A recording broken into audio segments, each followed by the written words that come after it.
Slavery is perhaps... Hello guys, welcome back to the channel. If you're new to the channel, welcome, and if you've always been here, thank you so much for your support. Today I'm going to be reacting to the truth about the Irish, the first slaves brought to the Americans, forgotten history.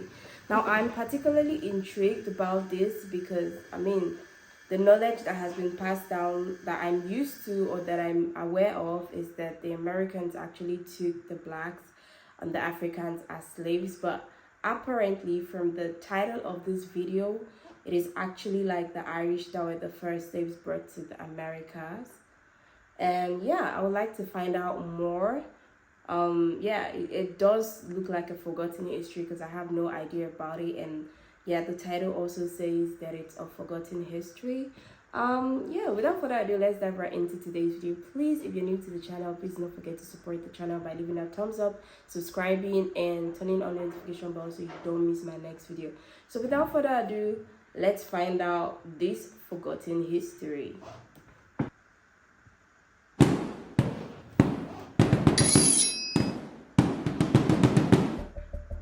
There has been an ongoing debate as to whether the Irish were the first slaves in the Americas, predating the first black African slaves by almost a decade. Slavery is perhaps one of the oldest profit-making endeavors in human history, and the Irish were a special target for 1,000 years. Throughout history, the Irish were persecuted by one faction or another, to include enslavement and indentured servitude. When did the Irish first become slaves? How long did the selling of the Irish continue? Who was responsible? Hello, I'm Colin Heaton, former soldier, Marine Corps scout sniper, history professor, historian and book author. And we've answered these questions and other issues on this segment of Forgotten History.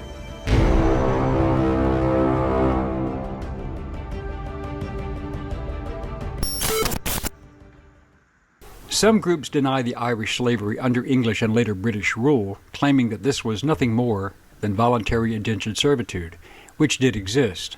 However, there are counter-arguments that will be challenged here. There is a legitimate dispute as to the numbers enslaved, especially during the 17th century before the Act of Union in 1707. The official British legal terminology used was indentured servants. Whether the servants in question had willingly signed the indenture contract to emigrate to the Americas or were forced to go. Many were forced. Therefore, those transported unwillingly and effectively sold were not considered to be indentured. This included political prisoners, vagrants, convicts, political activists, thieves, prostitutes, or people who had been defined as undesirable by the English government. The Irish introduction to slavery was during the first Viking raids in the year 795, lasting through... Before I continue this video, he said something. He said people who were identified by the government as undesirable. And this is so heartbreaking because I can't imagine the population of maybe less privileged or physically disabled people that were fit into that box. And it has me wondering, who are we? How are we in the position to determine if another human is desirable or not?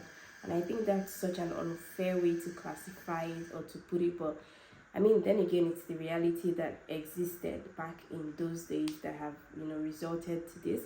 So yes, I just wanted to kind of state that out so I don't forget to mention it at the end of the video. So let's continue the video. Mid-9th century. This period saw the Irish killed and enslaved. Just like many other societies, the Vikings attacked. Most of these early raids were along the northern and eastern coast using hit-and-run tactics. The Vikings would then flee with treasure and slaves and return to either their holdings in Scotland or back to Norway. Usually, many slaves who were of value were ransomed back to their families, but others remained in captivity. Then, from the year 837 onward, larger targets such as the greater monastic towns of Armagh, Glendalough, Kildare, Slane, Clonard, and Clonmacnoise, and Lismore were hit by larger forces. These large-scale raids generally spared the smaller local churches and villages far inland, but slaves were still taken, mostly to Scotland and Iceland. In 875, Irish slaves in Iceland launched Europe's largest slave rebellion since the end of the Roman Empire, when Hlufleif Hjalmarsson's slaves killed him and fled to Vestmannaeyjar. In 841, the port that became known as Dublin was taken and occupied by both Olaf and Ivar the Boneless, and by 853 this part of Ireland was a Norse trading center, and slaves were a large part of it. The slave trade did not stop with Ivar's death in 873.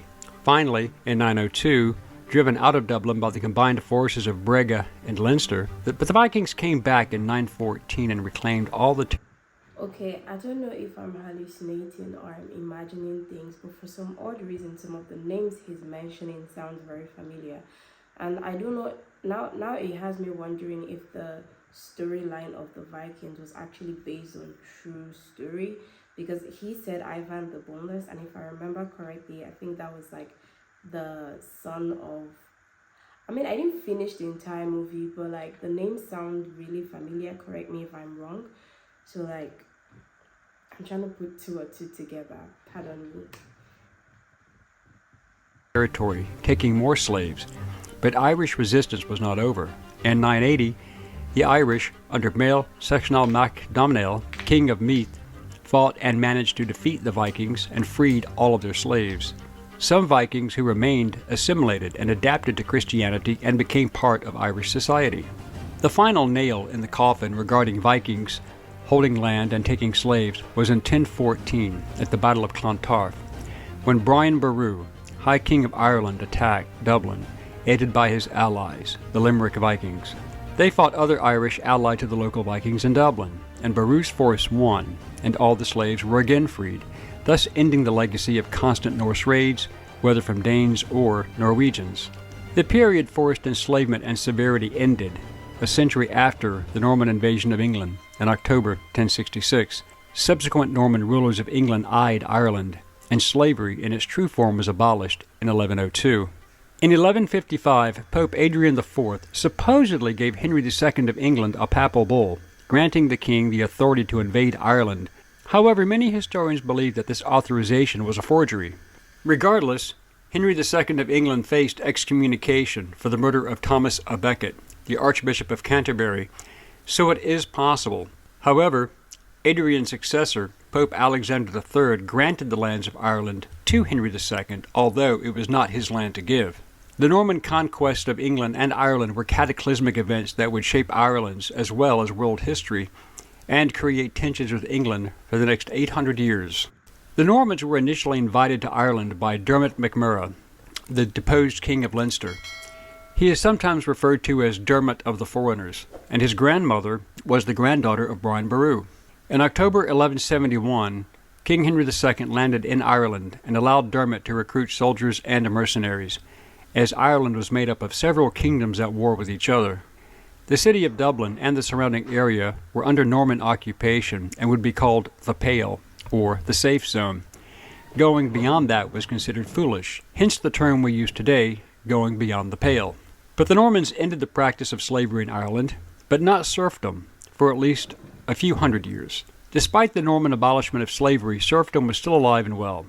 Serfs were, unlike slaves, bound to the land, and the land meant everything. So selling people into slavery would have left no one to farm and conduct agriculture. Following the Battle of Kinsale, in 1601, when the Irish and Spanish alliance was defeated, the Irish aristocracy fled to Europe, but the commoners remained, and they left a power vacuum filled by English nobles.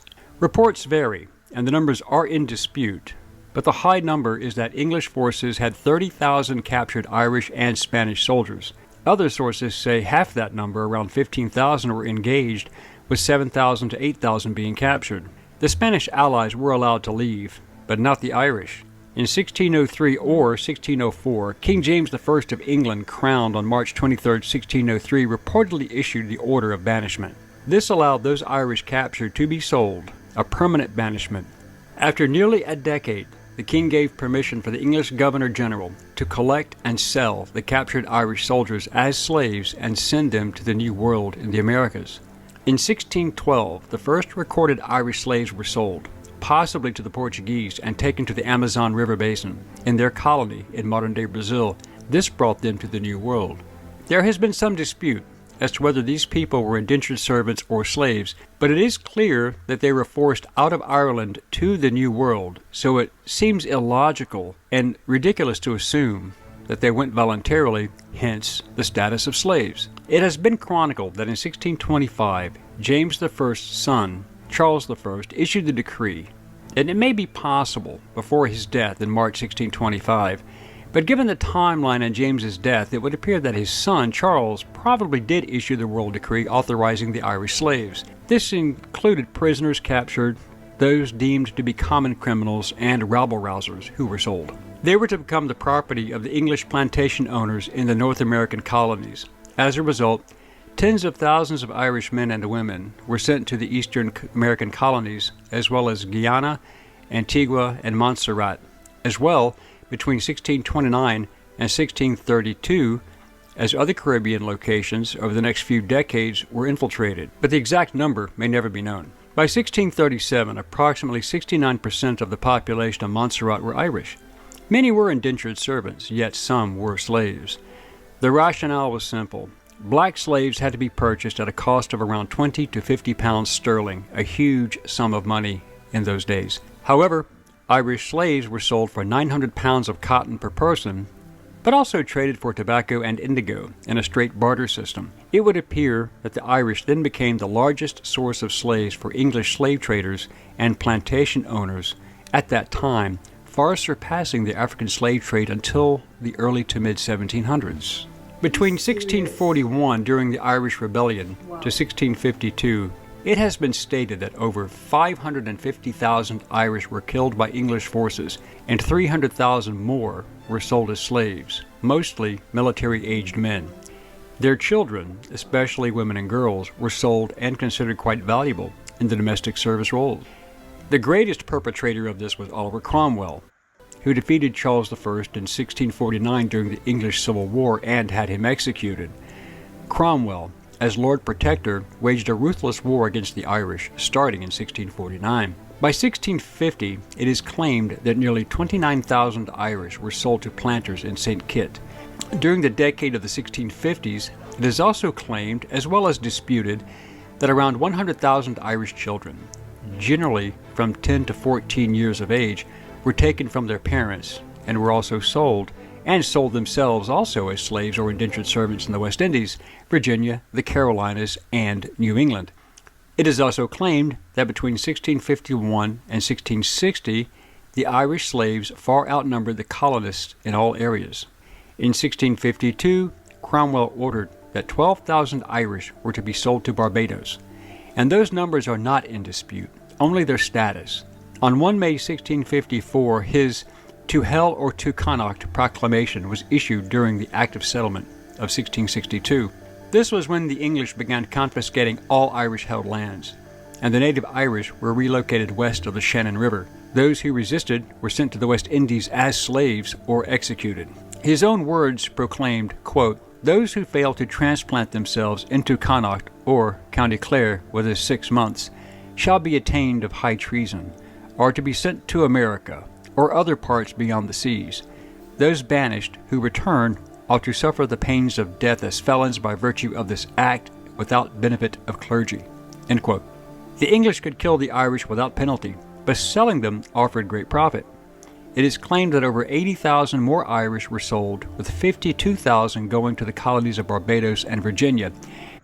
Like, the question keeps popping in my head, like, who are we to decide whose life is valuable and whose life isn't? Like, how did the world come to a point where we can choose to decide that another human being's life is not as valuable as ours? Like, it is crazily selfish and insane, because he said something. He said that Americans could kill the Irish without any consequence. Like, how can we choose that another man's life is not as valuable as ours? It's crazy. But again, we cannot verify the exact numbers. Many argue that these were indentured servants, not slaves, yet there are no records of contracts between those forcibly removed and their benefactors. One may assume that, given the barter system of using tobacco and cotton as a trade item for workers, that these deported Irish were, in fact, slaves. In 1656, the Council of State ordered the roundup of 1,000 Irish girls and 1,000 Irish boys in their early teens, even some children to be rounded up and sold to Jamaican planters. These numbers are in dispute, but do seem reasonable, as these would be children whose parents were already deported. Part of this order was an edict passed on October 2, 1665, which stated, quote, "Upon report of Committee for America concerning proposals for transporting persons from Long Island to Jamaica to confer with the Committee for Jamaica," end quote. The persons were Irish, and no indentured servant would be released to go to Jamaica. These had to be forcibly exported Irish, who were already present in New York. In fact, some of the English receiving these Irish slaves seemed rather concerned, hence this following report, quote, "Commission appointing Cornelius Holland, Colonel Owen Rowe, Sir Thomas Roth, and 14 others accompany, by the name of the Governor and Company of the City of London, for the plantation of the Somers Islands, to take into consideration the present condition of those plantations, many well-affected persons there having been much oppressed and unjustly dealt with in relation to matters of conscience," end quote. Whitehall, 1653, June 28th. This situation, with the forcibly removed Irish not being a people to take subjugation lightly, appeared to have created the fear of an uprising, and this seems to be explained in the Whitehall document from November 18, 1656. Quote, "The Council of State to Captain Wilkinson. Importance of the Somers Islands to the interest of the Commonwealth. Supposition that the Spaniards will endeavor to get a footing there. Doubtful that a principle of disaffection may yet be retained by some of the inhabitants. He is encouraged to attend to his duties as commander of the fort, to keep a vigilant eye upon the malignant and discontented party, that they may have the less opportunity to prejudice the island's safety, and to use his best endeavors to secure the interest of the Commonwealth," end quote. This referred to the Irish population that must have been slaves, and they feared an uprising. No reason to worry about indentured servants. So, whether one accepts the reality of Irish slavery or not, the fact remains that there were Irish people forced into slavery. However, the exact numbers may never be known.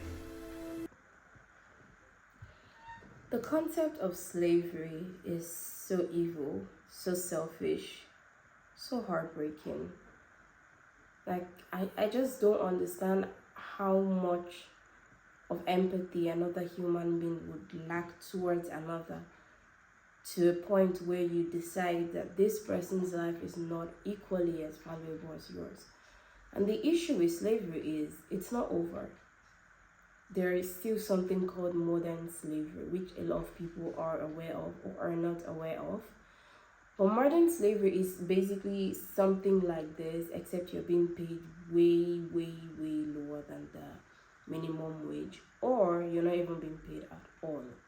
Now, I don't have enough information on modern slavery to, speak on it, but it's generally a heartbreaking thing to just steal and create wealth off the back and off the sweat and blood of other people. I think it's just the highest level of crime. And to think that slavery was like a worldwide thing at some point, not only that the Americans took in the Irish people, which I'm just finding out now, not only did they do that, they took the Africans as well. But the funny thing is, even the Africans were enslaving their fellow Africans. Like, slavery was a very big thing. And to think that most old money, like the money that people refer to as old money today, most of them, like if you go back in time, most of them have their roots in slavery and, taking advantage of people like this.